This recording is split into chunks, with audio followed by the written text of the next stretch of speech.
네, 또 인사합시다. 우리도 승리합시다. 우리도 승리합시다. 할렐루야. 우리도 승리합시다. 네, 새벽에 제가 뛰었습니다. 두 번째 골 나올 때는 너무 깜짝 놀래가지고 저희 아내도 소리 지르고 저도 소리 지르고, 김태익 전도사님 깨어 있었는지 모르겠는데 자다 깼을지도 모르고, 하여튼 너무 기쁘더라고요. 이기니까 기쁘잖아요. 사실 엄밀히 따지면 내가 이긴 것도 아닌데 그들이 이겼는데 제가 너무 주체할 수 없는 기쁨 가운데 있었습니다. 아마 하나님이, 하나님의 자녀인 우리가 인생 가운데 승리할 때 그보다 더한 기쁨으로 우리를 대하실 줄로 믿습니다. 여러분 승리하시기를 주님의 이름으로 축복합니다. 여러분 오늘 우리들은 사울의 인생을 바라보고 있습니다. 하나님의 말씀을 버려서 하나님을 버린 사람, 그래서 하나님이 버린 사람 사울에 대한 이야기를 하고 있는 거거든요. 여러분 그런 사울, 하나님이 버린 사람의 특징이 무엇인지 지난주에 보았습니다. 관계를 망치는 거죠.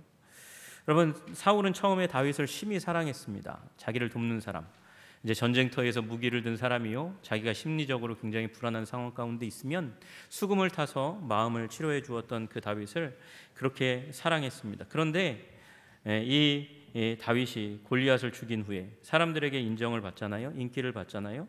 지혜롭게 행해서 사람들의 더 큰 인정을 받잖아요. 전쟁터에서 돌아오는데 자기보다 더 높임을 받는 다윗을 바라보니까 그가 오해하기 시작합니다. 다윗에게는 만만을 돌리고 내게는 천천만 돌리니 그가 더 얻을 것이 나라 말고 무엇이냐. 이게 이제 역심을 품는 거 아니냐, 그렇게 생각하면서 이제 그 의심이 시기와 질투로 바뀌어서 마침내 죽이려 하는 일들이 일어나게 되었습니다. 그래서 창을 던져서 창에 꽂아 죽이려고 한 적도 있었고, 딸 메랍과 미가를 마치 상품처럼 그렇게 상금처럼 걸어서 전쟁터에 내보내 죽기를 기도한 적도 있었습니다. 그리고 자기 딸이 있는 집이잖아요. 그곳에 다윗을 체포하라고 사람들을 보내서 다윗이 피 흘리게 하려고 하는 그런 지경까지도 가게 되었습니다. 여러분 그러니까 하나님께 버림받은 사람, 하나님을 사랑하지 않는 사람 가운데 특징은 미움의 사람, 증오의 사람이 된다는 것이에요. 여러분 그래서 다윗을 사울이 쫓아다닙니다. 추격합니다. 광기 어린 그런 추격의 사람, 살인의 사람이 되고 만 것이에요. 여러분 그게 얼마나 도가 지나쳤는지 22장에 보면 다윗을 도왔다는 이유로 제사장 아히멜렉과 함께한 사람들을 죽이는 일이 일어납니다. 신문하는데 아히멜렉이 뭐라고 얘기하냐면, 왕의 모든 신하 중에서 다윗과 같이 충실한 자가 누굽니까? 그는 왕의 사위도 되고 왕의 호위대장도 되고 왕실에서 존귀한 자가 아닙니까? 어떻게 그런 자를 죽이시려고 그렇게 쫓아다니십니까? 안 들어요. 안 듣고요. 사울은 아히멜렉과 제사장 85명을 죽입니다. 거기서 끝나지 않고요. 그 성읍에 살고 있는 남녀 아이들과 젖 먹는 자, 소와 나귀와 양을 죽입니다. 뭐예요? 진멸이죠, 진멸. 하나님께서 진멸의 명령을 내릴 때는 진멸을 안 하다가 지금 진멸의 명령을 내리지 않았는데, 그 심판자가, 하나님이 심판자가 되셔서 내리는 그 명령을 자기가 내려서 한 마을을 쑥대밭으로 만드는 것입니다. 여러분 이 부분이 먹혀들었어요. 공포 정치가 먹혀들기 시작합니다. 그래서 다윗이 숨어든 십광야라는 곳에서 같이 그 공간을 공유하고 있는 10사람들이 이 사울에게로 가서 얘기합니다. 다윗이 우리와 함께 하길라산 숲을 요새에 숨었습니다. 내려오셔서 마음대로 하십시오. 원하는 대로 하십시오. 그를 왕의 손에 넘길 것이 우리의 의무입니다. 성경에 그렇게 딱 정확하게 쓰여져 있어요. 여러분 놀라운 것은 이 10사람들은 유다 사람입니다. 누가요? 다윗이 유다 사람입니다. 같은 민족을 그렇게 고발하는 거예요. 다윗을 하찮게 여기고, 하찮은 가문에서 태어난 막내라고 여겨서 그렇게 고발하는 것도 있고, 사울의 공포 정치가 먹혀든 것도 있는 것 같습니다. 그래서 사울이 3,000명을 끌고 내려왔다가 이제 포위하는 지경까지 오게 됩니다. 이제 곧 시간만 조금만 지나면 맞닥뜨려서 죽일 상황 가운데 이제 전쟁이 일어나면 3,000명이 훨씬 더 많으니까 다윗의 군대가 쑥대밭이 되고 죽을 위기 가운데 있는 거예요. 그런데 하나님이 아주 절묘한 타이밍에 전령을 보내셔서 이렇게 말하게 하십니다. 급히 오소서 블레셋 사람들이 땅을 침노하나이다. 그래서 나라가 망하게 생겼으니까 군대를 돌려서 이제 블레셋 사람들을 막으러 갔습니다. 그 사이에 다윗이 숨었어요.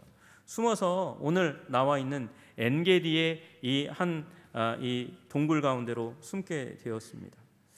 여러분이 엔게디라는 곳은 굉장히 황량한 곳입니다. 광야입니다. 건조하고 고독한 장소인데 문제는 여기에 석회암지대가 있어서 동굴이 굉장히 많은 편입니다. 넓은 동굴이 많아요. 몇백 명이 숨을 수 있는 동굴이 있는 거예요. 그래서 다윗과 그 일행이 지금 이 기회를 타서 딱 숨었는데 그런데 이 군대가 다시 돌아와서 그 동굴 앞을 지나가고 있는 것입니다.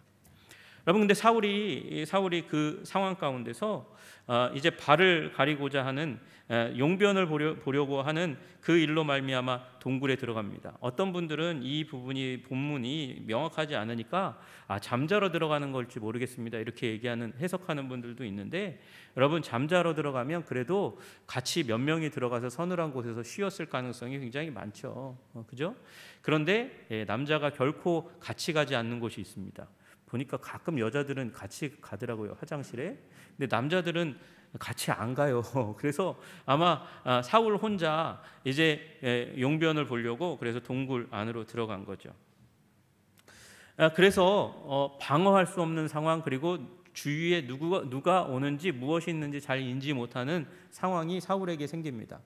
동굴이니까 캄캄하잖아요. 캄캄한 곳에 들어가면 처음에 잘 안 보입니다. 그러나 그 동굴 가운데 오랫동안 어둠 가운데 있었던 사람들은 잘 보이게 되죠. 그래서 사울이 불리한 상황 가운데 놓이게 되었습니다. 그래서 다윗의 사람들이 사울을 죽이를 하나님이 주신 좋은 기회라고 그렇게 여기는 거예요. 그러면 4절에 보니까 보소서, 여호와께서 당신에게 이르기를 내가 원수를 내 손에 넘기리니, 원수를 네 손에 넘기겠다, 내 생각에 좋은 대로 그에게 행하라 하시더니 이것이 그날이니이다. 여러분이 다윗의 사람들이 하나님의 말씀이라고 당신의 손에 원수를 맡겼으니까 죽이라고 그렇게 이야기합니다. 언뜻 보면 이건 하나님이 말씀하신 것 같은 느낌이 확 와요. 여러분 잘 아시지만 사무엘이 이야기했습니다. 나는 왕과 함께 돌아가지 아니하리니 이는 왕이 여호와의 말씀을 버렸으므로 여호와께서 왕을 버려 이스라엘 왕이 되지 못하게 하셨음이니이다. 당신 버린 사람이니까 사무엘이 말하기를 하나님이 버렸으니까 그럼 죽이면 되는 거 아닙니까? 라고 그 부하들은 이야기하는 거죠. 여러분, 어떤 바보가 두 번 다시 오지 않을 이 기회를 놓치겠습니까? 그런데 그 바보가 바로 다윗이라는 겁니다. 다윗은 사람들의 말에 그 부추김에 응답하지 않았습니다. 사울을 향해서 칼을 들지 않았습니다. 여러분, 아마 그 부하들은 하나님께서 사울 대신에 다윗을 기름 부어 세웠으니까 이제 이 다윗이 왕이 될 거니까 원수들을 멸할 권한과 권세가 있는 것이 아닌가? 그건 그들의 해석이죠. 여러분, 그리고 그들이 또 이 베스트 타이밍도 하나님이 주신 기회라고 생각한 거예요. 베스트 타이밍, 이 완전한 기회, 이 하나님이 주신 기회를 놓치면 안 된다라고 얘기하면서 그들이 방향을 다윗에게 지시했습니다.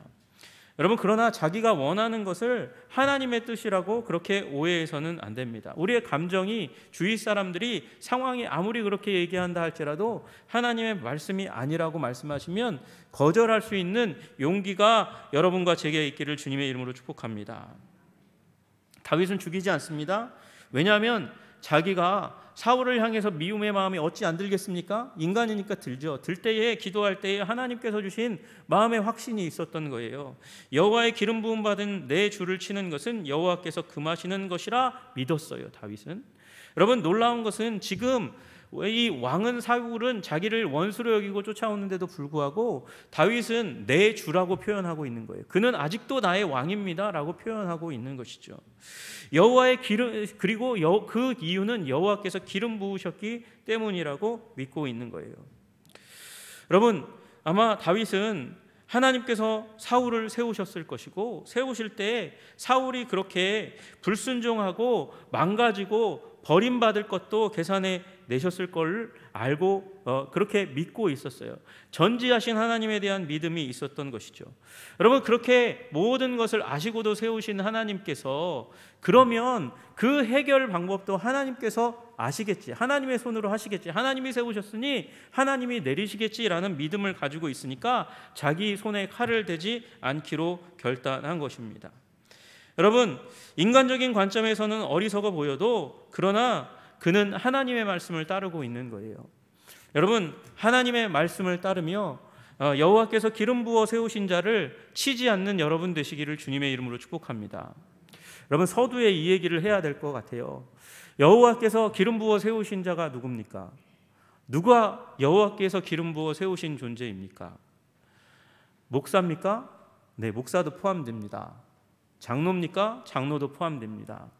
여러분, 예수 그리스도를 구주요 주님으로 믿어 성령 받은 모든 자가 하나님께서 기름 부어 세우신 자임을 믿으시기를 주님의 이름으로 축복합니다. 여러분과 제가 하나님이 기름 부어 세운 존재라는 것이에요. 예수님을 믿기만 하면 그런 존재라는 것입니다.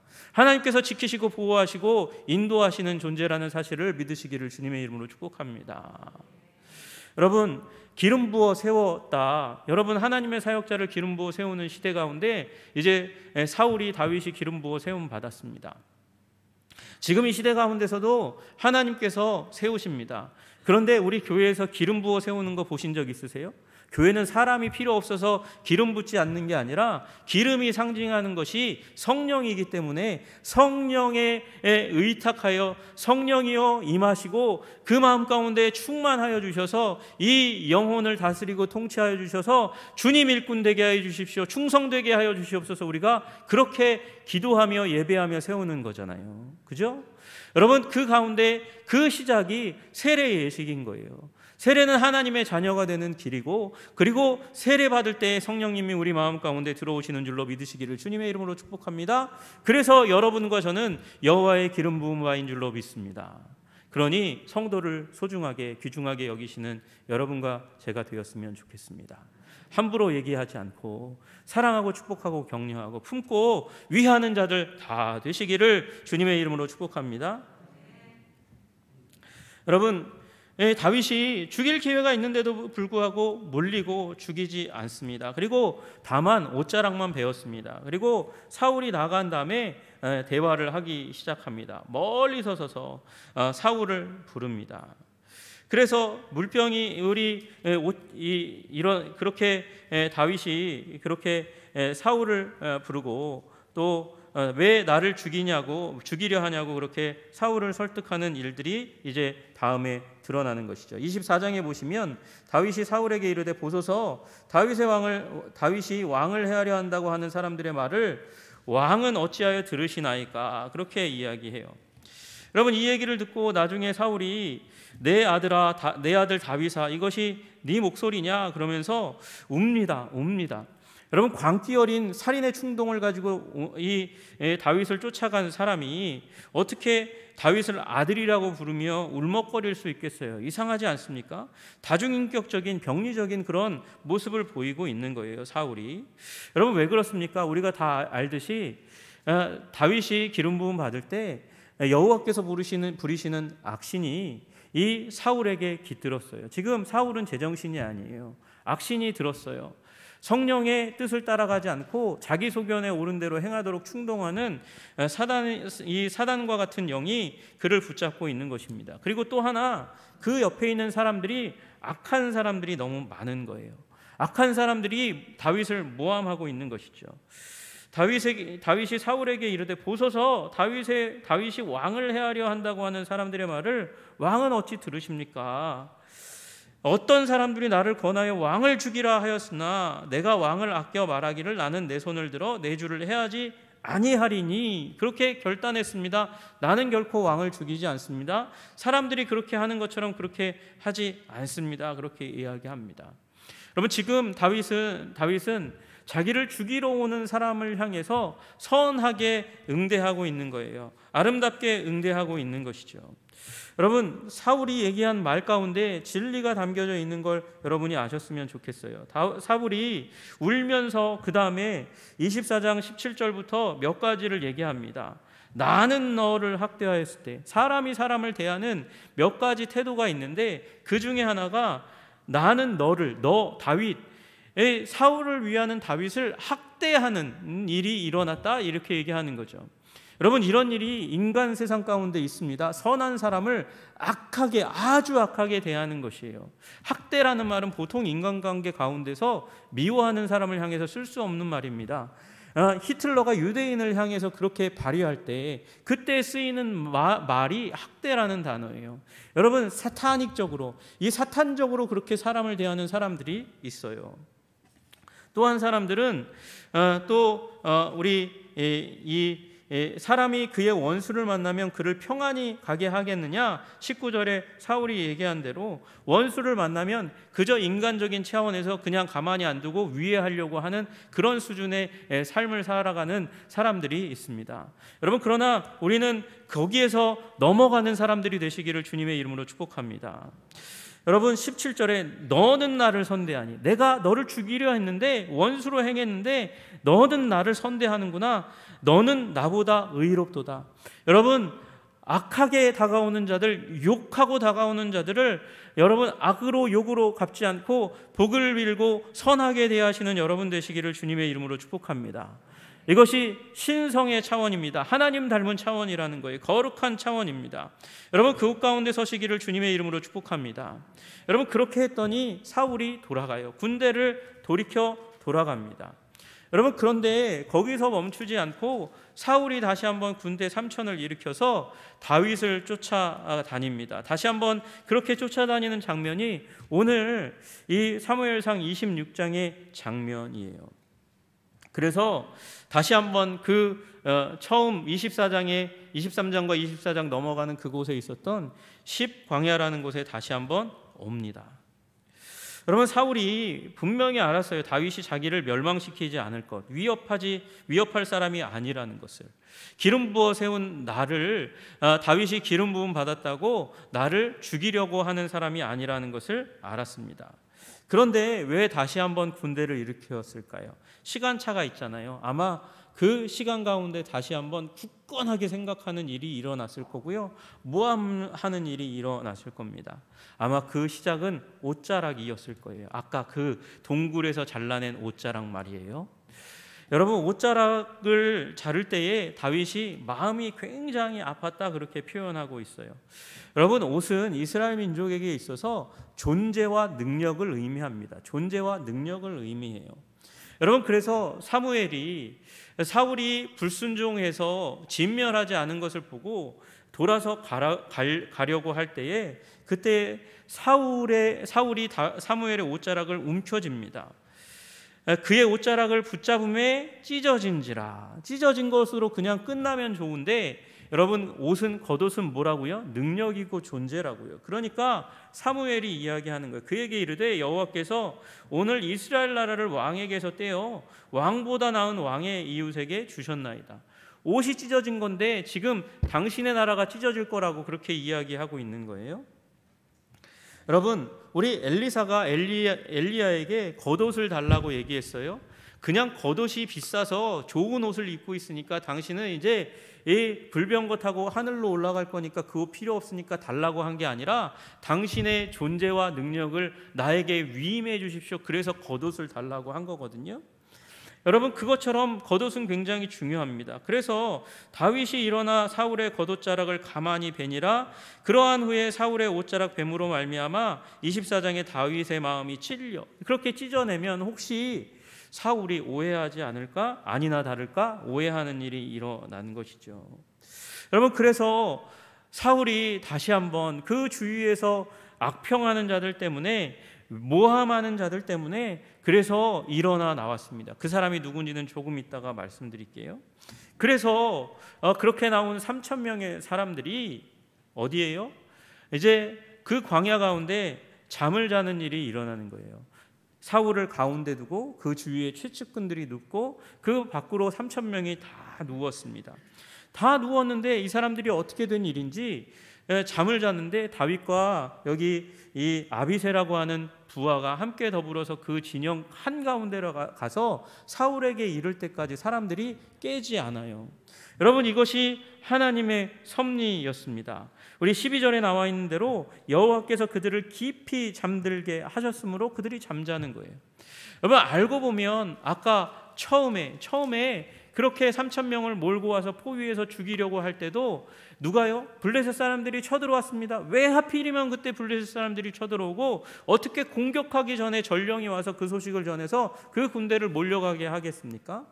여러분, 사울이 어떻게 그 허다한 장소 중에 이 용변을 볼 수 있는 곳이 많은데 다윗이 있는 그 동굴 가운데 들어와서 아주 가까운 곳에서 그렇게 민망한 일을 하게 되겠습니까? 여러분, 어떻게 3,000명의 사람들이 잠을 자고 있는데 두 사람이 걸어가요. 여러분, 걸어가든 안 걸어가든 상관없이 그 3,000명 가운데 한두 사람은 뒤척거리다 깨고 일어나고, 아니 우리도 이 밤 될 때에 밤이 와도 잠을 자지 못하는 불면의 사람들 가운데 사람들이 꽤 많은데 왜 그 3,000명 가운데서 잠을 자지 못하는 불면의 사람이 어떻게 한 사람도 없을 수가 있습니까? 여러분, 이게 다 하나님의 섭리인 줄로 믿습니다. 여러분, 하나님의 섭리를 믿고 다윗은 담대하게 그 3,000명을 뚫고 사울 가운데 가는 거예요. 여러분, 근데 그 가운데 이르렀을 때 아비새가 조카거든요. 조카가 얘기합니다. 다윗에게 이르되 하나님이 오늘 당신의 원수를 당신의 손에 넘기셨나이다. 그러므로 청하오니 내가 창으로 그를 찔러서 단번에 땅에 꽂게 하소서. 내가 그를 2번 찌를 것이 없으리이다. 실수하지 않습니다. 단 한 번이면 됩니다. 당신이 허락만 하면 됩니다. 당신과 나는 삼촌과 조카 사이니까 허락만 하세요. 우리 사이에 뭘 체면치레 할 거 뭐 있습니까? 사람들 많을 때는 여호와의 기름 부으신 자를 죽일 수 없어 라고 얘기했지만 당신과 나는 아주 친하니까 그냥 말만 하세요. 내가 땅에 꼭 꽂아버리겠습니다. 여러분, 그러나 다윗은 흔들리는 사람이 아닌 거예요. 여호와의 기름 부으신 자를 해하지 않겠다고 이야기합니다. 섭리의 상황이에요. 최고의 타이밍이에요. 하나님의 뜻인 것처럼 얘기하는 사람이 다시 한번 나타났어요. 그러나 환경이나 상황이 아니라 하나님의 말씀을 붙듭니다. 그리고 말리고 창과 물병만 가지고 나왔습니다. 왜요? 증거 물품이 필요하니까. 옷자락처럼 증거 물품이 필요하니까 나는 당신을 죽이려고 절대 의도하지 않습니다 라고 얘기하는 것이죠. 나와서 산 위에서 다윗이요, 사울이 아니라 이번에는 아비넬을 부릅니다. 아브넬을 부릅니다. 그런데 여러분, 아브넬의 대답이 참 이상하다는 사실을 우리는 보게 됩니다. 14절에 아브넬아 너는 대답하지 아니하느냐 다윗이 불렀더니 아브넬이 대답합니다. 이르되 왕을 부르는 너는 누구냐 이렇게 대답해요. 여러분, 지금 다윗이 사울 불렀어요? 아브넬 불렀어요? 아브넬을 불렀는데 뭐라고 대답해요? 누가 왕의 이름을 부르냐고 얘기하는 거예요. 여러분, 사울의 아들은 무비보셋입니다. 왕자는 그예요. 그런데 지금 누가 왕 노릇하고 있는 거예요? 아브넬이라는 사람이 왕 노릇하고 있는 거예요. 여러분, 나중에 다윗이 이 기간을 지나서 먼저 유다의 왕이 되고 그 다음에 전체 이스라엘의 왕이 됩니다. 그 기간도 7년입니다. 그것 가운데서도 왕처럼 행동하는 사람이 바로 아브넬입니다. 여러분, 아브넬은 자기의 권력이 지금 무너지고 깨어질 것을 굉장히 두려워해서 사울을 충동하는 거예요. 설득하는 거예요. 그를 죽여야 된다고 이야기하는 것이죠. 그래서 이 아브넬의 충동에 의해서, 그리고 다시 한번 그 마음 가운데 충동하는 악신의 다스림에 의해서 사울이 다시 한번 칼을 들고 다윗을 쫓아 나온 것입니다. 여러분, 그래서 죽이려고 하였지만 하나님께서는 다시 한번 사울의 마음을 움직이십니다. 여러분, 19절에 보면 만일 왕을 충동시켜, 이제 종의 말을 들으셔서 만일 왕을 충동시켜 나를 해하려 하는 이가 여호와이시면 여호와께서는 제물을 받으시기를 원하나이다. 예배로 이 문제를 해결하든지 아니면 정말 하나님이 제물을 받으셔서 이 다윗을 죽이시기를 원합니다. 그러나 만일 사람들이면 그들이 여호와 앞에서 저주를 받으리이다. 당신은 지금 현혹되고 있다는 것이에요. 속고 있다는 것이죠. 아브넬과 그의 측근들에 의해서 지금 당신은 잘못된 길을 걸어가고 있다고 이야기하는 것입니다. 저주를 받게 될 것이라고 얘기하는 거죠. 그들이 하고 있는 일이 무엇입니까? 그들이 이르기를 너는 가서, 다윗 너는 가서 다른 신 이방 땅으로 가서 이 이스라엘 땅에 거주하지 마. 이방 땅에 가서 여호와가 아니라 이방 신을 섬겨라. 오늘 나를 쫓아내어 여호와의 기업에 참여하지 못하게 함입니다. 피 흘리지 마십시다. 그렇게 이야기하는 거죠. 여러분, 사울이 그 얘기를 듣고 이야기합니다. 21절에 내가 범죄하였도다. 내가 어리석은 일을 하였으니 대단히 잘못하였도다. 여러분, 어리석은 일, 잘못된 일이라고 알게 되면 여러분 돌이키시기를 주님의 이름으로 축복합니다. 사울은 후회의 사람이었지만 성경은 말합니다. 그는 정말 후회는 잘했지만 회개의 사람이 아니었다고요. 회개는 변화된 삶으로 증명해야 하는 것입니다. 그냥 마음이 아팠다, 괴로웠다 거기서 끝나는 게 아니에요. 여러분, 거기서 돌아서서 진정한 회개의 사람 되시기를 주님의 이름으로 축복합니다. 다중인격의 사람이 되지 말기를 소원합니다. 후회했다가 다시 한번 잘못된 길로 걸어가고 습관적으로 반복적으로 돌아가는 길을 하나님은 원하시지 않습니다. 여러분, 우리 사울이 망가진 이유가 무엇입니까? 자신이 하나님의 뜻을 명확하게 붙들지 않고 주위 사람들에 의해서 충동된 것이죠. 다윗은 그러나 주위 사람들의 충동에도 불구하고 굳건하게 하나님의 뜻을 붙들었습니다. 기도하여 하나님께서 마음 가운데 새겨주신 그 하나님의 뜻을 마음 가운데 새겼습니다.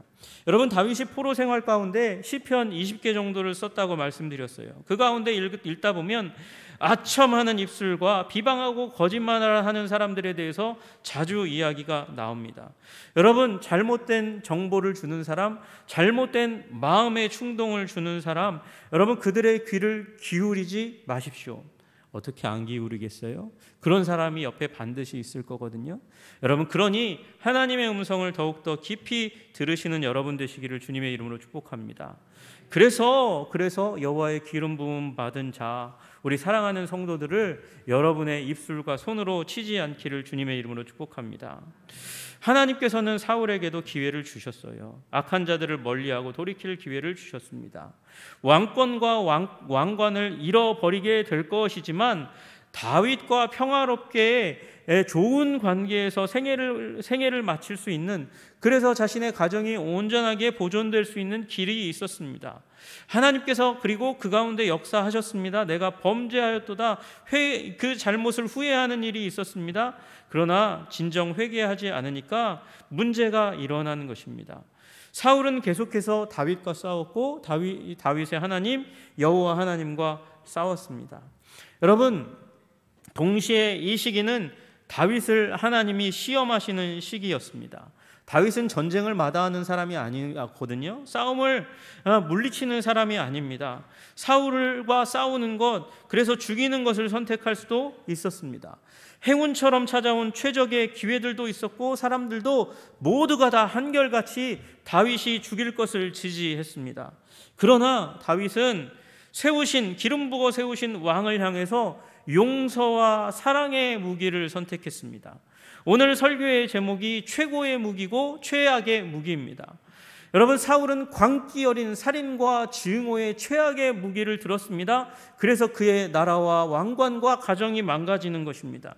그러나 하나님께 기도하고 하나님의 주권을 믿고 하나님께서 세우셨으니 하나님께서 책임지시고 하나님께서 마무리하실 것을 믿고, 그래서 그 하나님의 주권을 믿으니 그 도피 생활 가운데서도 여호와 하나님의 구원을 날마다 바라고 구하고 소망하는 존재로 서 있었습니다. 하나님의 주권을 믿으니 자신을 범죄했다고 지적하는 나단의 그 질책 가운데서도 하나님의 주권, 하나님의 용서를 믿고 무릎 꿇고 눈물 흘리며 기도할 줄 아는 사람이 된 것입니다. 그러니 여러분, 그가 가졌던 최고의 무기를 탐내시고 그 무기를, 다윗의 무기를 여러분의 무기로 취하시기는 여러분과 제가 되기를 주님의 이름으로 축복합니다. 용서의 무기, 사랑의 무기를 취할 때 더디지만 완전한 승리가 우리 가운데 온다는 사실을 믿으시기를 주님의 이름으로 축복합니다.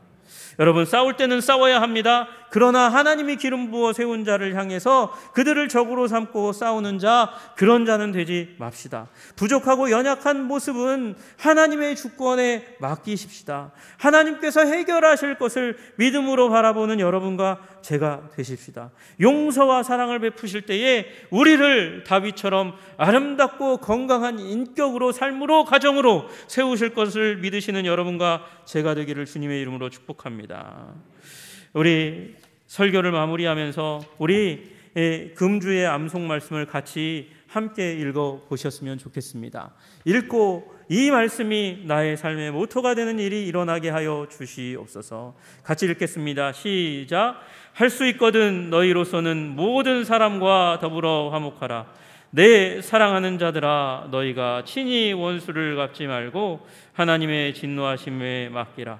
기록되었을 때 원수 갚는 것이 내게 있으니 내가 갚으리라고 주께서 말씀하시니라. 아멘. 기도하겠습니다. 하나님 아버지, 사울처럼 최악의 무기, 광기 어린 살인과 미움의 시기와 질투의 무기를 들지 않게 하여 주시옵소서. 최고의 무기, 용서와 사랑의 무기, 감히 하나님의 주권을 믿지 않으면 들 수 없는 그 무기를 우리 믿음으로 들게 하여 주시옵소서.